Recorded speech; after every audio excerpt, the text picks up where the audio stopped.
ئامادەمە بمرم لە پێناو ئەوەی کەوا مافی فەقیران وەربگرم. بسم الله الرحمن الرحیم. هەبوو نەبوو کەس لە خوای گەورەتر نەبوو، کەس لە پێغەمبەرمان خۆشەویستتر نەبوو. خەستەخانەک هەبوو لە ناو شاری بوو، ناوی خەستەخانەی میهرەبانی بوو. 3 ساڵ و نیوە کرایتەوە کارەبایان نەدایتێ کارەبا.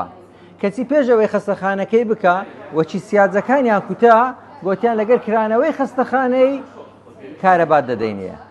کاکە ئەو خەستەخانەیە بە نەوعەکی کراوە کە هیچ خەستەخانێک لەو شاری هەولێرەی بەو شێوەی نەکرایتەوە.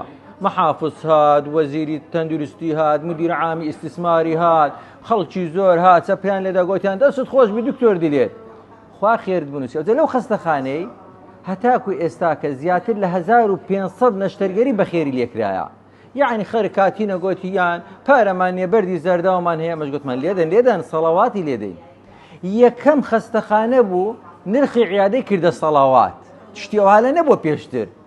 یەکەم کەسیش بووین گوتمانە خاوەن پشکەکان چێ مەمنون نیە لە شەراکەت بێ پارەکەی بدەین و ئیقالەماندانا، چونکە ئەمە گوتمان خزمەت خێر خۆشی ئامانجمانە.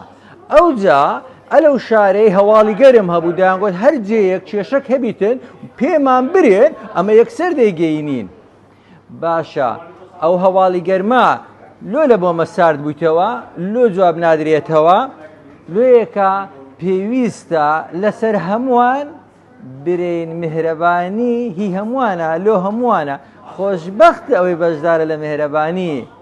ئەمنیش کۆتایی دەینم بەوەی دەرێم، ئەمنیش تەواو دەبم، خلاص دەبم.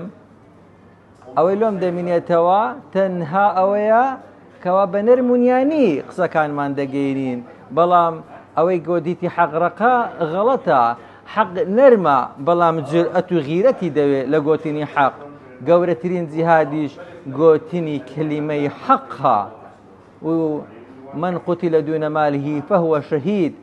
ئەو پارەیە 100 میلیۆنەیە ئامانەتی گەردەنی من بووە، خەڵکی هەژار و فەقیر و خاوەن پشک پەیدامە. لۆیەکە ئامادەمە بمرم لە پێناو ئەوەی کەوا مافی فەقیران وەربگرم. ئەلەو خەستەخانەش 2975 یەتیمی فەقیر بیمەی تەندروستی هەیە کە لە ڕێگەی 12 ڕێکخراوی ناحکومی ناویان تۆمار کرا بەبێ جیاوازی لە ڕووی ڕەگەز ئاین بۆ چوونی سیاسی خزمەت دەکا و دڵنیاش بن بە هیچ کەسێکی میهرەبانی ناڕوخێ. کارەبامان بدەنێ و نەماندنێ ئەمە هەر سەر دەکەوین.